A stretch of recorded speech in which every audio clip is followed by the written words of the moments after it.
Hi friends, this is Jason from EduLogics where we teach you logic behind things. I am back with another informative video for my fellow nurses on how to become a registered nurse in Canada. We have received an overwhelming number of inquiries from nurses who want to start their nursing registration process in Canada but do not have the correct information or guidance in terms of the process and requirements for it. So we thought we should make a video on it and share it with you. So before jumping into the registration standards or the process, few things that I would like to explain you is that Canada as a country do not have a single registration body like the way we have in Australia.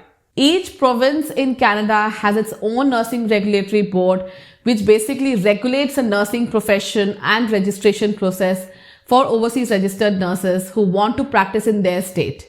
Unlike Australia, where we have Nursing and Midwifery Board of Australia, which regulates the whole nursing practice in Australia, and they work with AHPRA for the registration procedure for internationally qualified nurses and midwives. Although Canada has a provincial nursing regulatory body system, you cannot apply to these boards directly in most of the cases, and you have to apply to NNAS. NNAS or National Nursing Assessment Services is the authorized assessment body for assessing all the documentation as well as qualification of internationally qualified nurses and midwives who want to practice in Canada.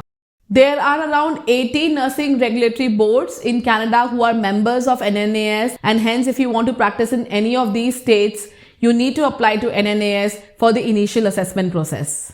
The NNAS process also need to be followed by those candidates who are trying to score transfer from Australia or US to a province in Canada. Again, in this case, you cannot apply for a score transfer unless and until you have completed your NNAS application. Additionally, you have to also understand there are 3 different categories of nurses who work in Canada, which includes registered nurses, licensed practical nurses, and registered psychiatric nurses. For all these different nursing categories, NNAS does the assessment for all of them.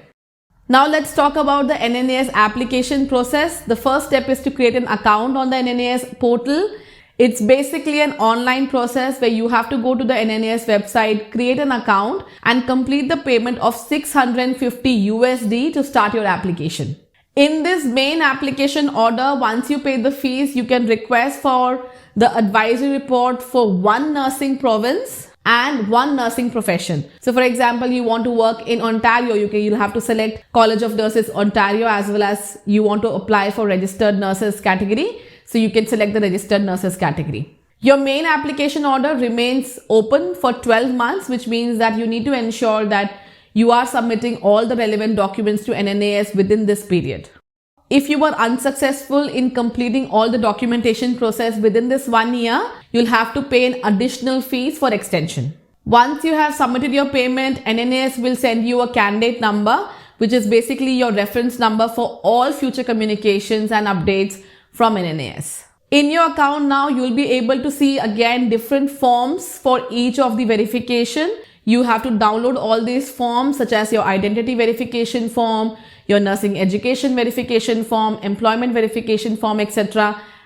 and send it to the relevant nursing regulatory board or nursing education institution, wherein they need to provide all the relevant information about you and send it back to NNAS directly. You will also need to download the nursing employment form and send it to each of your employer and ask them to complete the practice hours and the responsibilities and send it back to NNAS directly. The average completion time for the whole process generally takes around 1 year, and the major delays is caused by the applicant's educational institution or council who may need to be pushed a little bit so that they can send the documents to NNAS directly. Once the NNAS has received all your documents, they will review all of them and send you an advisory report within 12 weeks of completion.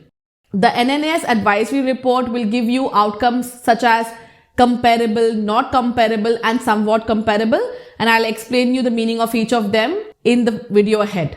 Once you have received the advisory report from NNAS, you will get a link to start your application with the Nursing Regulatory Board which you opted for in the initial stage of your application.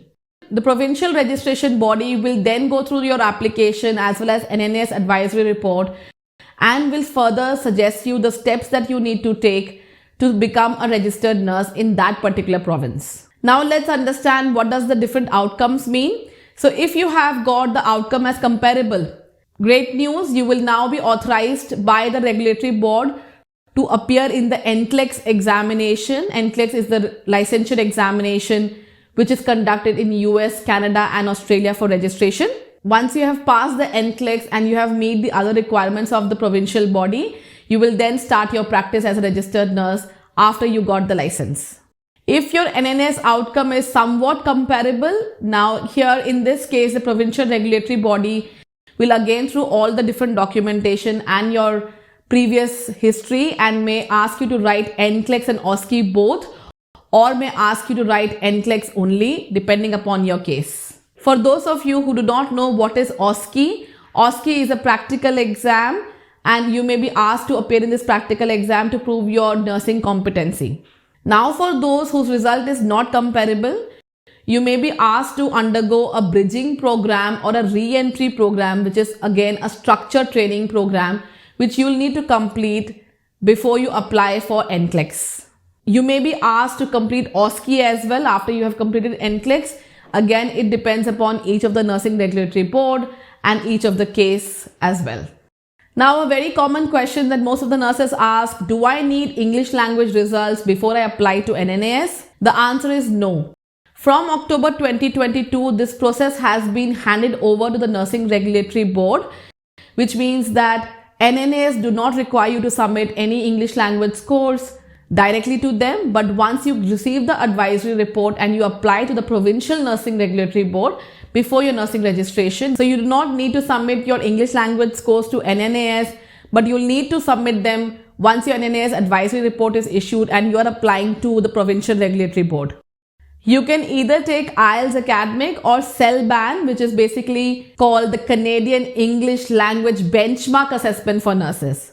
The requirement of the scores for IELTS or CELBAN may vary slightly between the nursing regulatory boards, but in most of the cases, if you are taking IELTS, 6.5 in reading and 6.5 in writing is accepted, and in listening as well as speaking, you need to have 7 each. If you are taking the CELBAN exam, the lowest score that may be accepted is reading and speaking 8, and for listening and writing, you need to have a score of 9. Last but not the least, let's talk about the score transfer process for NCLEX. If you have been following my content, you will know that NCLEX scores once obtained is transferable between US, Canada and Australia. And I have done a detailed video about this process. You can watch it now by clicking on the I button here. An important update for candidates who are looking for score transfer is that effective February 2023, if you have already passed your NCLEX with another regulatory board and you're now trying to transfer your scores from that regulatory board to Canada, you are not required to submit your curricular assessment or your transcripts from your educational institution, but you need to update the NNAS portal with your NCLEX ID and NCSBN reference number, and NNAS will provide you basically the exemption for educational verification. This means that you can avoid the educational verification aspect for your NNAS application, and you will save some time because you do not need to go to the college and get your transcripts, etc.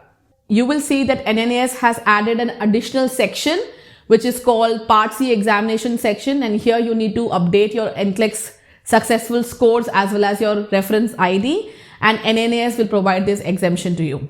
NNAS process for Canadian nursing registration is a time-consuming process, as I said, can take almost 1 year, and that's why many nurses have applied to AHPRA, Australian Health Practitioner Regulation Agency, and have got the eligibility within 6 weeks. Once you have got the eligibility with AHPRA, you can appear in the NCLEX examination and thereafter transfer your score to NNAS easily. I hope you found this information about the Canadian nursing registration process useful. If you did, don't forget to like and share it with your other friends, and if you have any questions about this process, please put those in the comment section. We'll try our best to answer all of them. Additionally, if you need assistance for your NNAS application, we are here to help you. We are competent to handle your NNAS application, and hence if you need our assistance, I'll leave the link to our website as well as our contact details in the description box as well as in the comment section. Until next time, stay safe and stay happy.